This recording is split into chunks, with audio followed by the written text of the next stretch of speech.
First off, congratulations. That was a nice W, a 32-point swing. That'll make an old man out of you.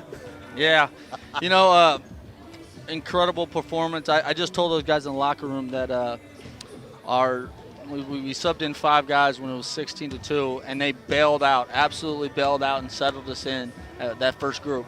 And then the second half, we didn't go back to the subs as much because that second group was finally locked in the game.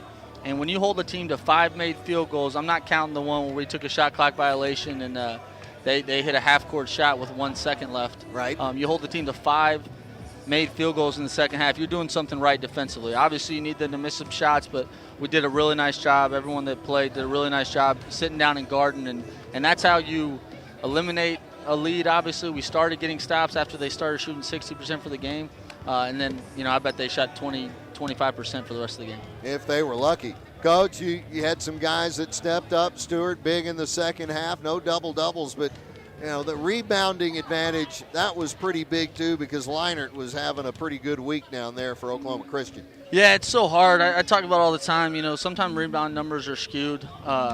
It's really hard to out-rebound a team when you miss that many shots. So, we had 28 defensive rebounds.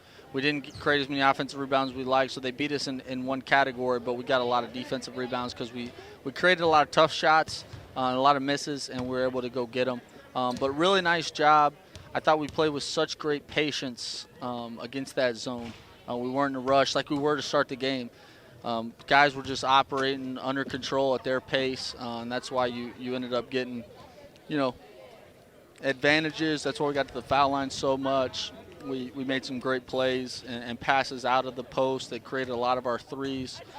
So all in all, I thought it was, one of the better games we've had. If you eliminate, obviously you can't do it, but that first 4 minutes, talk about playing 36 minutes really solid on both sides of the ball. That was encouraging to see. Coach, talk about some guys that got some playing minutes that they haven't had. Robin White, almost 8 minutes, and first thing he did was give you a couple of baskets. How about the guy from DeSoto? Yeah, he was one of those guys. I thought he did a nice job. He knows what we do, and he was ready when his number was called. He got some in close to the bucket, and I thought he had a really good look at 3 that didn't go down, his one miss, but gave us a good boost off the bench. And then you just look like it's nice to see so many. We've had games where Wayne Stewart's had a double-double, obviously, where he's had 12, 14 rebounds. But if you look up and down, a bunch of guys had multiple rebounds, and that's what you got to do against a really talented and good rebounding team that Oklahoma Christian is. Coach, when you can put Winbush up front along with Wayne Stewart and then have Deontay Terrell or maybe Darnell Wright flying around down close, that is a lot of body down blocking up the lane.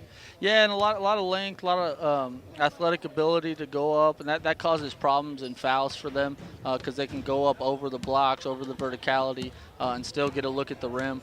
But really balanced all around, and it's a good way to start the road trip. We always talk about just try to find a way to go 1-0 on Thursday, and we're able to get that accomplished. Oklahoma Christian likes the 3 ball, but your perimeter defense was especially good. Especially after that, last 36 minutes of the game. Yeah, I think they hit their first 3. They hit 3 early, and then they didn't have another one in the first half. And then they were essentially 2 for 10 in the second half. Not only did we they didn't shoot a great percentage, we didn't let them get a lot of attempts because we did a good job covering up, and when they were able to skip it, we did a nice job rotating and getting to contest or even taking the shot away altogether. But, another stat, we had 5 turnovers in the first media, just kind of the whole story of the game.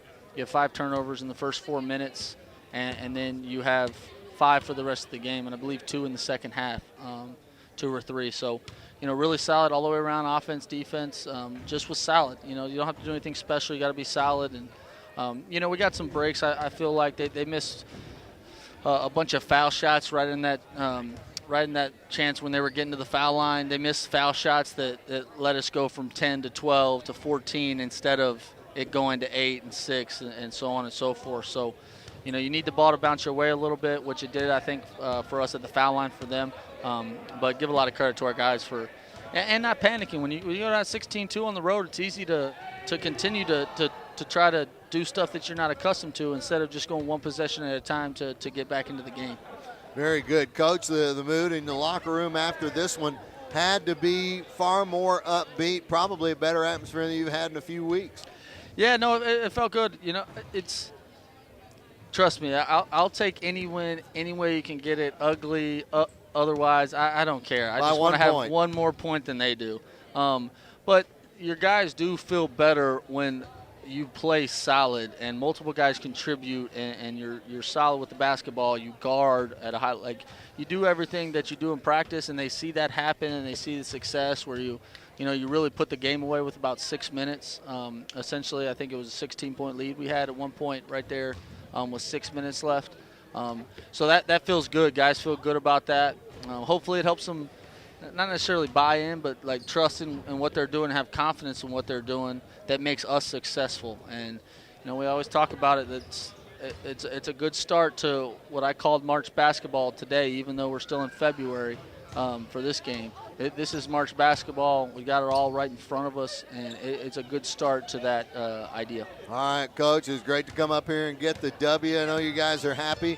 And now it's time to go to Fort Smith and see what Arkansas has got. They got one shooter up there for sure. No, it's a good basketball team. Coach Boone and his staff do a really nice job. We'll get on it tonight and start preparing. They're going to give us all they can handle. It's going to be senior night. They're battling for their seeding and their tournament.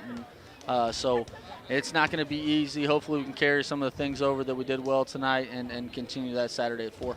All right, Dallas Baptist having fun down in South Texas. A&M Kingsville was ahead. Let's see if we can get this before time runs out on us. The last update. La, la, la, la. Can you sing, Coach? I'm gonna leave that one. Okay. Leave that one in my back pocket. I don't want to pull it out too quick for you guys. All right, that'll work. Tarleton ended up pulling away from International 76-59.